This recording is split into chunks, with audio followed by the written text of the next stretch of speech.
evening, everybody, members of the board, Mr. Operator, and the general public. Thank you for coming. So this is my proposed budget for the 22-23 school year.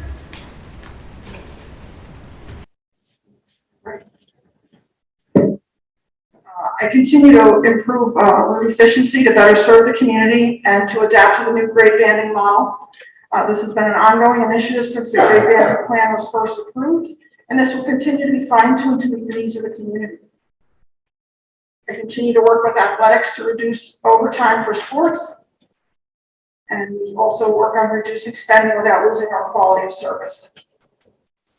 We continue to utilize the shared services model to combine transportation services with other school districts in order to reduce our expenses.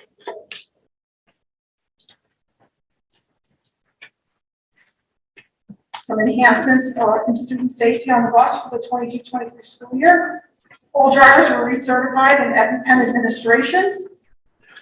Our drivers also received training in diabetic emergencies and protocols for students with seizure disorders. We continue to utilize a web-based training program for all transportation and buildings and grounds personnel. That's through the GCN network that all district staff use, and we use that also as well for the drivers and the custodians. This year we received delivery on a 72-passenger Type D bus.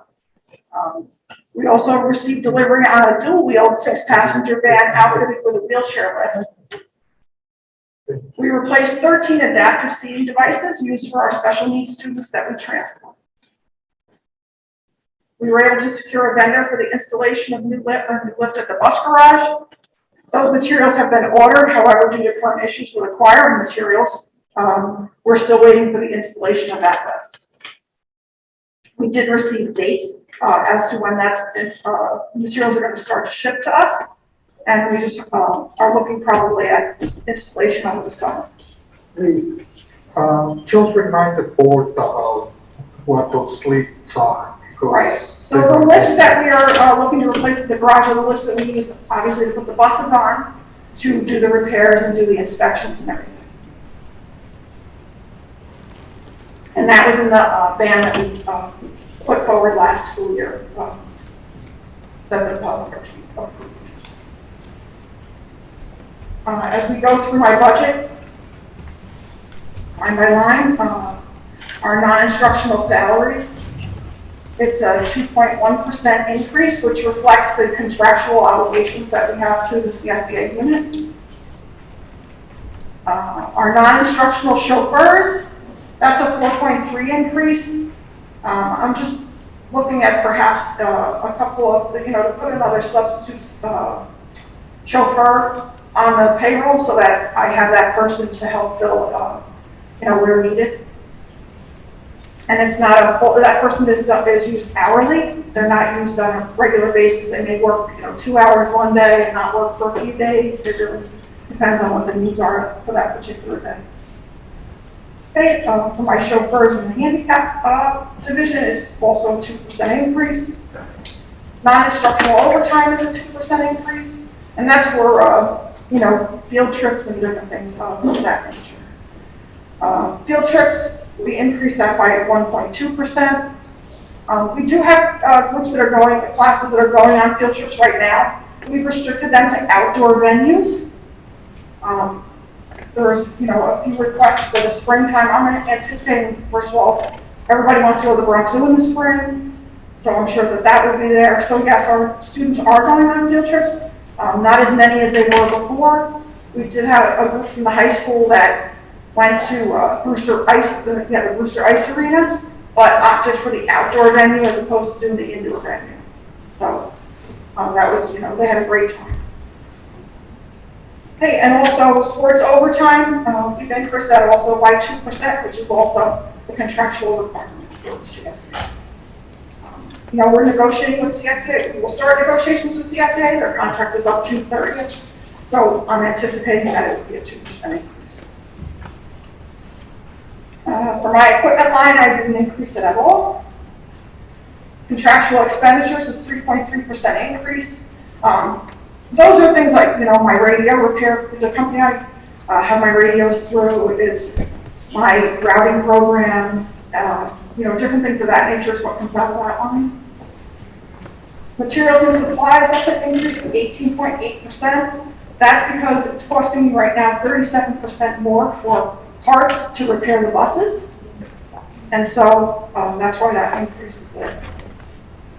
Gas and diesel as well. We've seen a 40% increase in the cost of fuel. Last year we were paying $1.60 a gallon for diesel. This year, I just did fuel billing the other day. We're spending $2.62 a gallon for diesel fuel right now. Gasoline's the same. It's $2.52 a gallon last year. Because it's clearly because of the pandemic and everything that was available last year. We were paying like $1.48 a gallon. For lubrication and oil, same thing, a slight increase there. Tires and chains, also an increase of 20.4%. My auto liability and my umbrella liability, those are 5% increases, and that's kind of like an industry standard, I guess, for our next year. My bus garage equipment stays the same. There's no increase there. The bus garage itself, the contractual expenditures, there's no increase there either. And those would be like, we get different things delivered for the mechanics that they use that are, I guess they're considered soft goods, like the rags and different things like that the company comes and takes them, brings us new rags, things like that. Water is the same. Electricity, we increased 7.8%, of course, because of the current climate we're in. Again, liability, property and general liability insurance at the bus garage, that's a 5% increase. And then I did not increase materials and supplies at the bus garage. I left that at $2,000. And I use that to just for office goods and things like that. I have a head driver that's there at the bus garage, so she, of course, has, paper and different things of that nature comes out of there. So my overall increase in my budget is 3.3%.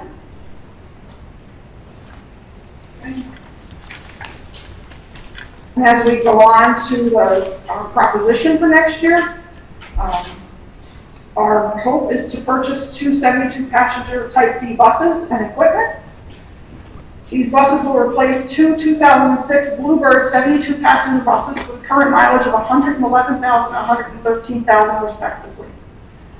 The cost to replace these 2 vehicles will be about $315,000.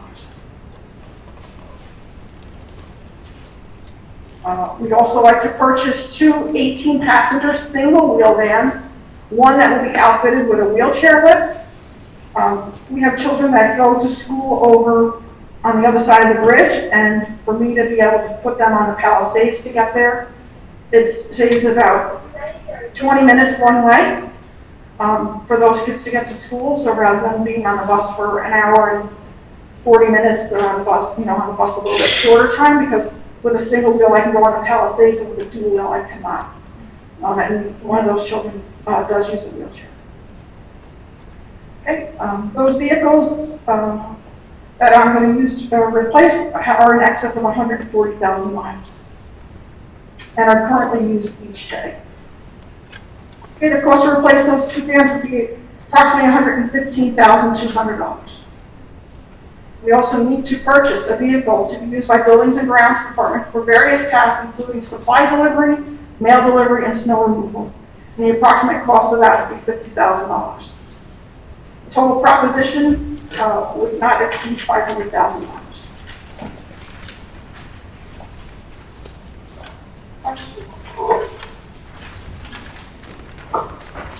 Any questions? Jen? The buses that we replaced, do we sell the old ones? Is there a resale value for? So we do have some that we do. I'm sorry. We do have some. Yes, we do sell them. Usually what we do is we'll take them out of daily service and use them as our spares. But we do have a company, AAR, that we will, they get auctioned off. And so that we've done that also. You should have asked about electric buses now. Sure.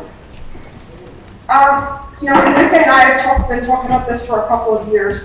And we've talked with our bus salesmen, and we've You know, we went to Croton and saw that Lion Electric came down with their bus, and they showed, you know, their bus, and we went for a ride, and Anthony was there also.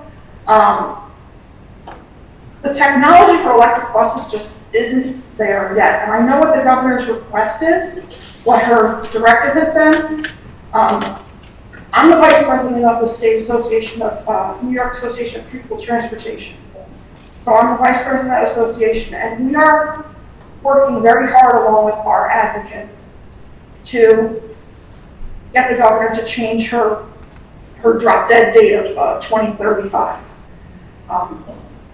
Number one, the infrastructure in the state, the grid isn't going to be able to handle every school district in the state going to electric by 2035. For ourselves here in Henry Hudson, we would have to invest a lot of money in the infrastructure at the bus garage in order to be able to support charging stations for buses. And the cost of a bus right now, an electric bus, is $335,000. We right now don't have anything that qualifies us for any grant money for that. But don't you also get savings from a repair standpoint? There's no oil changes, there's no transmission fluid, there's no transmissions to worry about, right? Isn't there a benefit on that side too? Sure, or you and I know that better than anyone. So, again, we're talking about $220,000 difference. What's more the life of the bus, right? 10 years. Yeah, 10 years, that's easily doable. We run the numbers, and here is the problem. Number one, we cannot just buy one. We need to buy 5 or 6. The cost of the infrastructure. Then you have all those buses cannot go far. The most they can go in perfect conditions is 80 miles. And you know that 80 miles in bad conditions can be 60. So we cannot, so we're limited by mileage. We need to have our mechanics, and it's not a big deal, but it's important to be trained in electric. The insurance goes up because you know the danger of dealing with electric rather than a conventional as a mechanic, not as a driver, as a mechanic.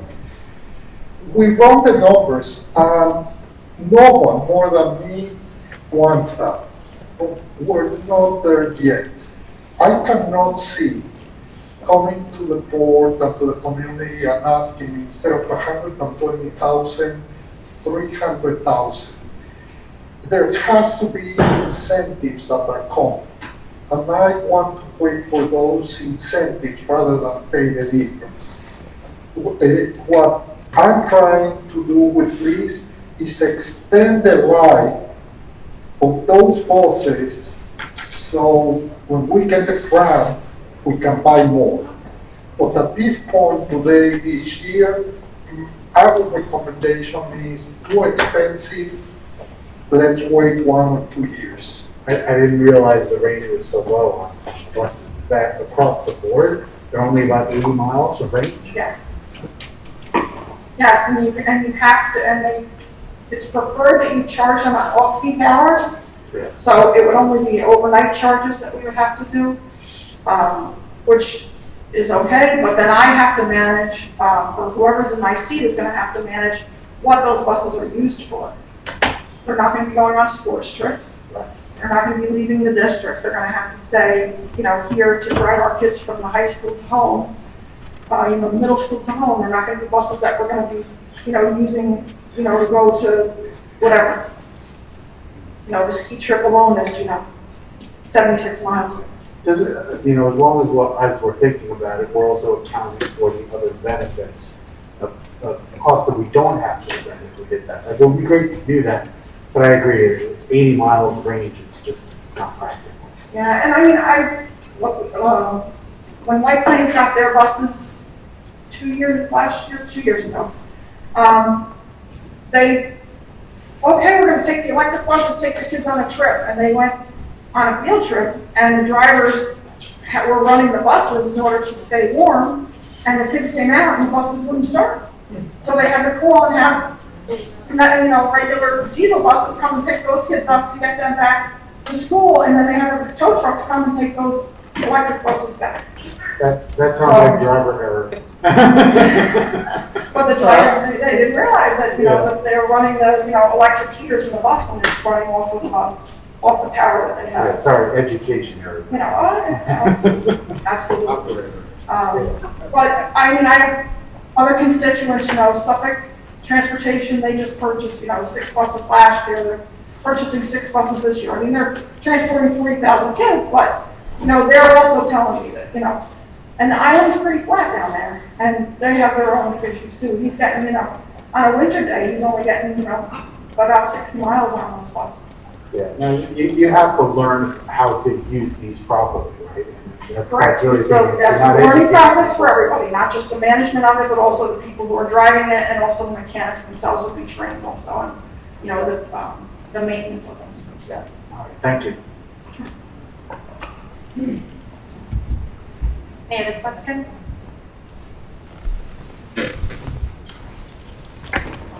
Alluded to earlier, the additional seating equipment for pre-K students. Not just, I'm assuming, I believe we do need it, but will we get additional transportation aid because of that, or no? Right now, UPK doesn't, you're not provided transportation aids for UPK. So it would be no transportation aid for the pre-K? Not that we know so far. Not so Last far, year it's there something was, actually that's being advocated for, but it hasn't been approved yet. And if we need the additional seating, do you know what that is off the top of your cost? The cost The per, cost, I don't know. Any child that is not 4 years of age by December 1st must be in a car seat.